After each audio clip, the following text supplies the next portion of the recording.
और चलिए शुरुआत करेंगे न्यूज ब्लास्ट की और नजर डालेंगे कुछ अहम खबरों पर। International day of clean air for blue skies पर आयोजित सीतापुरा स्थित जेसीसी में आयोजन हुआ।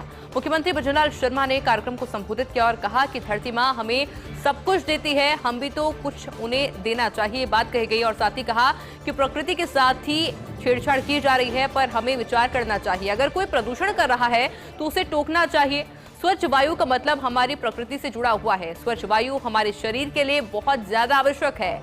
हमारे वृक्ष हमको कुछ ना कुछ हमेशा देते हैं। हमें वायु प्रदूषण पर तत्काल प्रभाव से साझा प्रयास करने की बहुत ज्यादा जरूरत है। ये बात कही गई मुख्यमंत्री भजनलाल शर्मा के द्वारा। कार्यक्रम से जुड़ी कुछ तस्वीर भी आपके सामने है। International day of clean air for blue skies पर यह कार्यक्रम आयोजित हुआ। जेसीसी में इस कार्यक्रम का आयोजन हुआ, जिसमें मुख्यमंत्री भजनलाल शर्मा ने कार्यक्रम को संबोधित करते हुए कहा कि धरती मां हमें सब कुछ देती है और ये हमारा वक्त है कि हम भी हमारी धरती को कुछ दें। प्रकृति के साथ छेड़छाड़ की जा रही है और हमें इस पर विचार करने की बहुत ज्यादा आवश्यकता है, बहुत ज्यादा जरूरत है।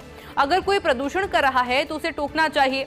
स्वच्छ वायु का मतलब है कि हमारी प्रकृति से जुड़ा हुआ स्वच्छ वायु हमारे शरीर के लिए बहुत ज्यादा आवश्यक है। हमारे वृक्ष हमको कुछ ना कुछ हमेशा देते हैं।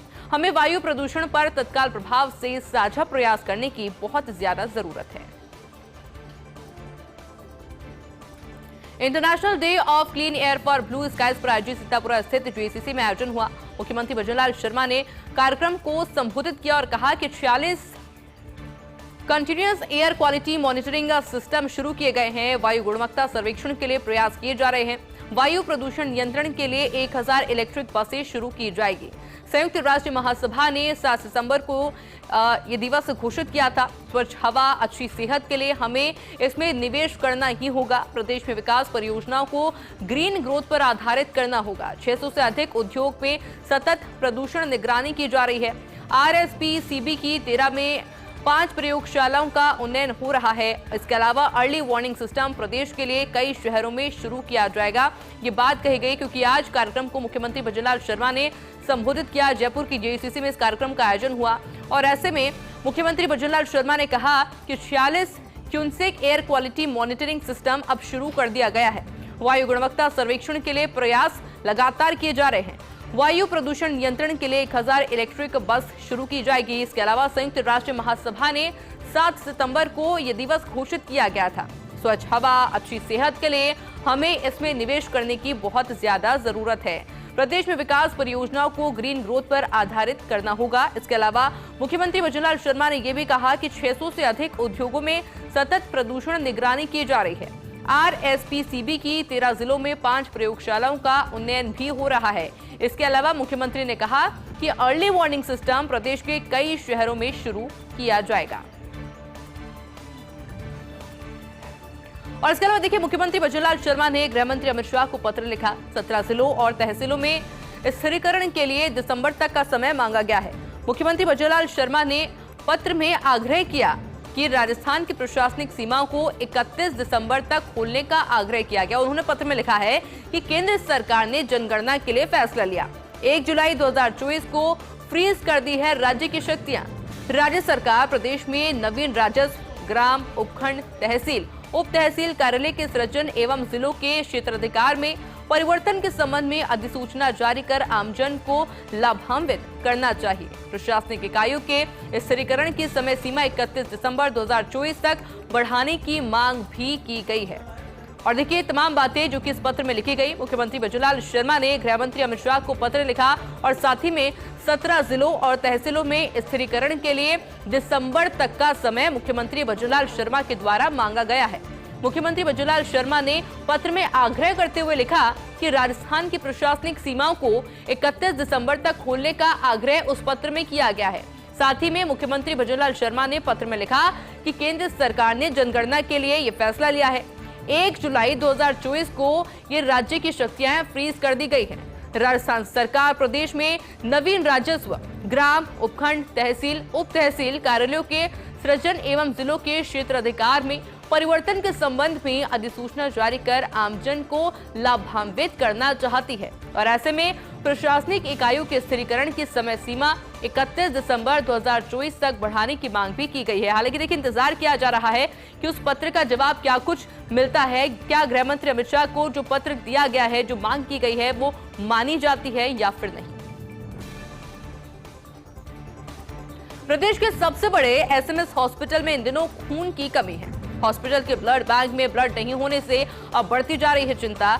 वहीं जनाना महिला चिकित्सालय जेकेलॉन हॉस्पिटल में भी खून की कमी देखने को मिल रही है। अस्पताल में सबसे ज्यादा कमी बताई जा रही है AB पॉजिटिव ब्लड की। इस ग्रुप के बड़ी संख्या में भर्ती है मरीज जिनको खून की आवश्यकता है। साथ ही बारिश के मौसम में अब डेंगू मलेरिया के भी केसेस और भी ज्यादा बढ़ने लगे हैं। इन मौसमी बीमारियों में सामान्य दिनों की तुलना में ब्लड की डिमांड काफी ज्यादा होती है। सितंबर से नवंबर सीजन तक अस्पताल में खून की सबसे ज्यादा मांग रहने वाली है, सबसे ज्यादा डिमांड रहने वाली है। अभी एसएमएस अस्पताल में ही थैलेसीमिया, PPH, APH, RTS समेत अन्य मरीज भर्ती है और इन बीमारियों के मरीज को हॉस्पिटल प्रशासन उपलब्ध करवा रहा है ब्लड। खून की कमी के चलते हॉस्पिटल मैनेजमेंट भी इस वक्त खासा चिंतित नजर आ रहा है, परेशान नजर आ रहा है। मैनेजमेंट ने शहर की सामाजिक संस्थाओं से डोनेशन कैंप कराने की अपील की है। यानी कि प्रदेश के सबसे बड़े अस्पताल एसएमएस अस्पताल की हम बात कर रहे हैं, जहां पर खून की कमी बनी हुई है, क्योंकि हर रोज हजारों की संख्या के अंदर मरीज वहां पर पहुंचते हैं जिनको ब्लड की जरूरत होती है, खून की जरूरत होती है। और अभी का जो समय है, सबसे पीक टाइम ये चल रहा है जहां पर खून की मांग सबसे ज्यादा होती है, ब्लड की मांग बहुत ज्यादा होती है। हॉस्पिटल के ब्लड बैंक में ब्लड नहीं होने से अब प्रशासन भी चिंता में है, लोग चिंता में हैं, क्योंकि जनाना महिला चिकित्सालय जेकेलॉन हॉस्पिटल भी ऐसे हैं जहां पर खून की कमी बनी हुई है। अस्पताल में सबसे ज्यादा जो कमी बताई जा रही है वो AB पॉजिटिव ब्लड की कमी बताई जा रही है। इस ग्रुप के बड़ी संख्या में मरीज इस वक्त भर्ती है जिनको की वाकई में खून की आवश्यकता भी है। साथ ही क्योंकि बारिश के मौसम में डेंगू मलेरिया के केसेस बढ़ने लगे हैं और इसलिए प्रशासन की चिंता और ज्यादा धीरे धीरे बढ़ती जा रही है। इन मौसमी बीमारियों में सामान्य दिनों की तुलना में ब्लड की डिमांड काफी ज्यादा होती है, लेकिन चिंता का विषय ये बना हुआ है कि ब्लड की कमी है। सबसे ज्यादा जो ब्लड की कमी देखने को मिल रही है वो A और AB पॉजिटिव मरीजों की देखने को मिल रही है, यानी कि ये ब्लड इस वक्त मौजूद नहीं है या फिर कम संख्या में है। सितंबर से नवंबर सीजन तक अस्पतालों में खून की सबसे ज्यादा मांग रहती है, डिमांड रहती है मौसम की वजह से। अभी एसएमएस अस्पताल में थैलेसीमिया, PPH, APH, RTS समेत अन्य मरीज भर्ती है और इन बीमारियों के मरीजों को हॉस्पिटल प्रशासन ब्लड उपलब्ध करवा रहा है। खून की कमी के चलते हॉस्पिटल मैनेजमेंट भी इस वक्त खासा चिंतित है, खासा परेशान है और इसलिए मैनेजमेंट ने शहर की सामाजिक संस्थाओं से डोनेशन कैंप कराने की अपील भी की है। और अब एक बड़ा सवाल कि क्या चुनाव से पहले बिखर जाएगा महाराष्ट्र में महायुति। ऐसा इसलिए क्योंकि लड़की बहन योजना पर शिंदे और अजीत पवार पूरी तरीके से आमने सामने आ चुके हैं।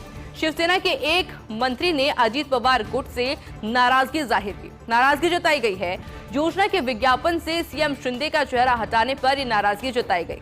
मंत्री शंभुराज देसाई ने पूछा कि सीएम का नाम क्यों गायब था, ये सवाल खड़ा किया गया। एनसीपी ने इसका जवाब भी दिया और कहा कि बजट पेश होने के बाद शिंदे के प्रचार में पोस्टर लगे थे। दोनों पार्टियों के नेताओं में बहस होने के बाद देवेंद्र फडणवीस ने बीच बचाव किया।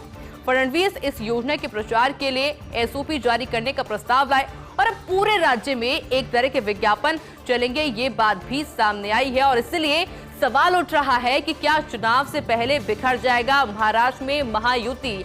लड़की बहन योजना का हम जिक्र कर रहे हैं और इस पे शिंदे और अजीत पवार पूरी तरीके से आमने सामने आ चुके हैं।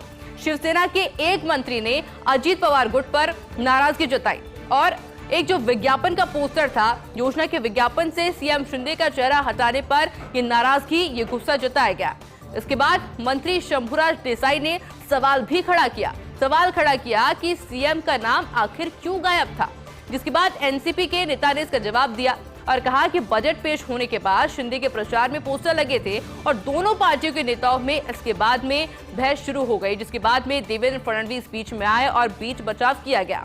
फडणवीस इस योजना के प्रचार के लिए SOP जारी करने का प्रस्ताव भी लेकर आए हैं और अब पूरे राज्य में एक तरह के विज्ञापन चलेंगे, ये निर्देश दिया गया है। और अब एक खुशखबरी, क्योंकि जयपुर में हो सकता है आईफा 2025, यानी कि बॉलीवुड का सबसे बड़ा अवार्ड फंक्शन आईफा। इस अवार्ड फंक्शन की शुरुआत 2000 में लंदन से शुरू की गई थी। अगले साल 25 साल पूरे होने पर लंदन में आयोजित ये कार्यक्रम प्रस्तावित था, लेकिन आयोजकों को ऐतिहासिक मौके के लिए जयपुर भा रहा है और इसलिए हम कह रहे हैं कि जयपुर पर्यटन के ही क्षेत्र में नहीं, सभी की पहली पसंद बना हुआ है। फिर चाहे वो मैरिज डेस्टिनेशन हो, घूमने की प्लानिंग हो या फिर आईफा की बात हो। 7 से 9 मार्च तक सीतापुर स्थित जेसीसी में कार्यक्रम का आयोजन हो सकता है। Witchcraft international entertainment company organization करती है award show. CM Bhajanlal Sharma के जापान और दक्षिण कोरिया के दौरे के बाद कंपनी से हो सकता है एमओयू। और देखिए, वाकई में राजस्थान के लिए ये काफी ज्यादा गर्व की बात होगी, गौरव की बात होगी अगर आईफा राजस्थान में होता है, जयपुर में होता है। तो पिछले 3 साल से आईफा का आयोजन हो रहा है आबू धाबी में, लेकिन इस बार जो पहली पसंद बनी हुई है वो है राजस्थान, यानी कि जयपुर। इसलिए हम कह रहे हैं कि इस बार 2025 आईफा 2025 जयपुर में हो सकता है। और उसके बाद में कई सारे सितारे जिनको आप टीवी पे देखते हैं, जिनकी फैन फॉलोइंग बहुत ज्यादा है, उनको आप जयपुर में देख पाएंगे, मिल पाएंगे, क्योंकि इस बार जो आयोजक है पूरी प्लानिंग कर रहे हैं कि इस अवार्ड शो को जयपुर में आयोजित किया जाए।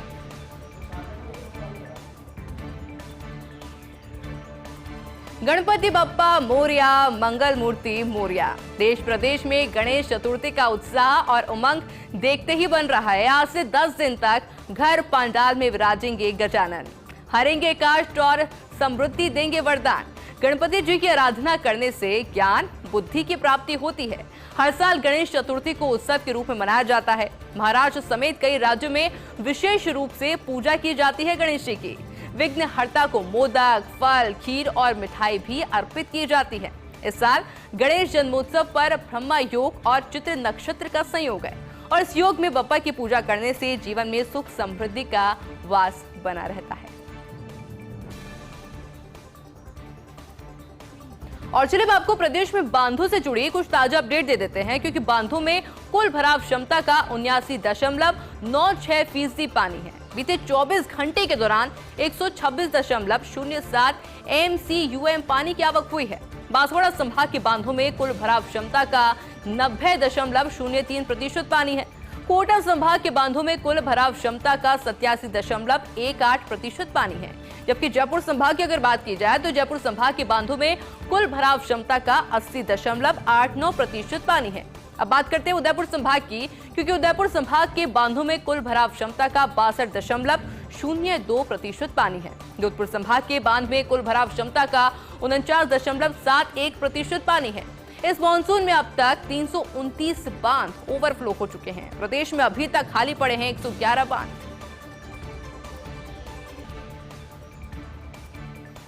और प्रदेश के बड़े बांधों में पानी की आवक लगातार जारी है। जल संसाधन विभाग ने बांधों की स्थिति का एक आंकड़ा भी जारी किया है। कोटा बैराज के अगर आंकड़े की बात की जाए तो कोटा बैराज में 97.58% पानी है। राणा प्रताप सागर में 91.64% पानी है। माही बजाज सागर में 93.52% पानी मौजूद है। जबकि टोंक के बीसलपुर बांध में 100 पानी की मौजूदगी है। दौसा के मुरेल बांध में 100% पानी है। धौलपुर की पार्वती बांध में 99.78% पानी है। जबकि बूंदी के गुड़ा बांध की बात की जाए तो वहां पर 100% पानी है। पाली के जवाई बांध की अगर बात की जाए तो वहां पर 42.15% पानी है। भीलवाड़ा के मेजर बांध में मात्र 35.55% पानी है। जबकि डूंगरपुर के सोम कमला अंबा में 86.22% पानी है। राजसमंद बांध का अगर जिक्र किया जाए तो उसका जो आंकड़ा सामने आया है उसमें 55.84% पानी है। सलूम्बर के जयसमंद में 50.75% पानी है। प्रतापगढ़ के जाखम बांध की जिक्र किया जाए तो उसमें 75.65% पानी की मौजूदगी है।